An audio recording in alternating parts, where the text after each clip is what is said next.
Halo teman-teman, hari ini kita akan membahas eh, filsafat ilmu yang mengawasi atau memperkuat ilmu pendidikan.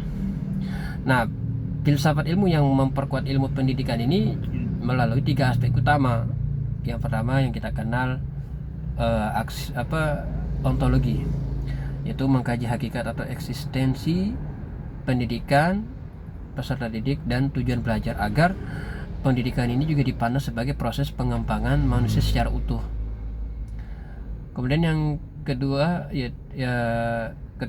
selanjutnya yaitu epistemologi. Epistemologi itu memastikan pendidikan secara ilmiah, baik melalui metode ilmiah maupun teori maupun juga evaluasi yang berbasis data. Kemudian yang ketiga yaitu aksiologi. Aksiologi yaitu menjaga nilai atau menjaga etika atau manfaat dari pendidikan itu tersendiri agar dapat membentuk karakter dan jiwa sosial. Seperti contoh kayak kayak semacam pendidikan karakter, penelitian tindakan kelas, kemudian juga pendidikan inklusif. Nah, lanjut yang kedua yaitu pendidikan yang memperkuat perkembangan filsafat ilmu. Nah, yang kita tahu yang namanya pendidikan yang berhasil, pendidikan yang bermakna itu akan melahirkan pemikiran-pemikiran yang tajam, pemikiran-pemikiran yang kritis dengan teori-teori baru yang dapat mendorong perkembangan filsafat ilmu. Seperti contoh pendidikan digital, ya, pendidikan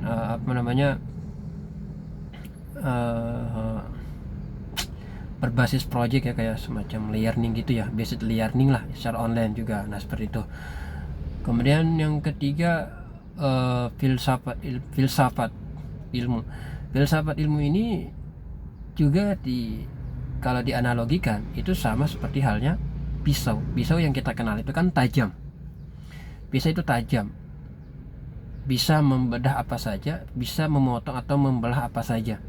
Sama seperti halnya filsafat ilmu, dia bisa yaitu yang dapat membedah berbagai macam masalah dalam pendidikan,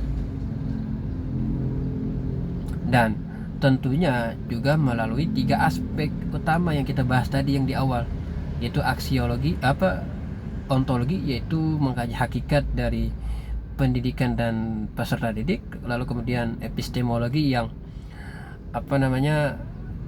mengkaji atau bagaimana pengetahuan itu dia dapat atau diperoleh oleh peserta didik. Kemudian lalu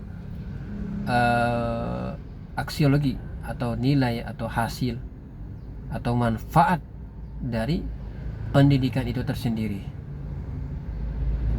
Nah, kemudian yang terakhir itu contoh-contoh dari implementasi atau penerapan dari pendidikan.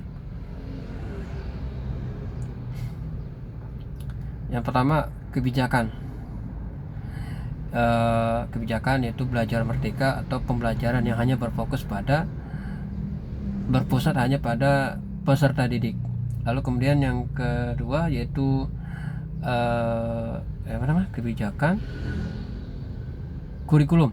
Nah, kurikulum yang hanya berbasis kompetensi dan karakter.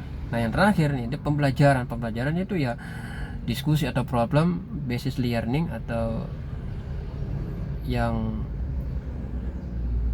melatih untuk berpikir secara kritis. Itu yang sekian dari saya yang saya dapat saya sampaikan dari tentang filsafat yang memperkuat pendidikan, lalu kemudian pendidikan yang memperkuat filsafat dan analogi filsafat dan penerapan dalam ilmu pendidikan. Sekian dari saya. Assalamualaikum warahmatullahi wabarakatuh.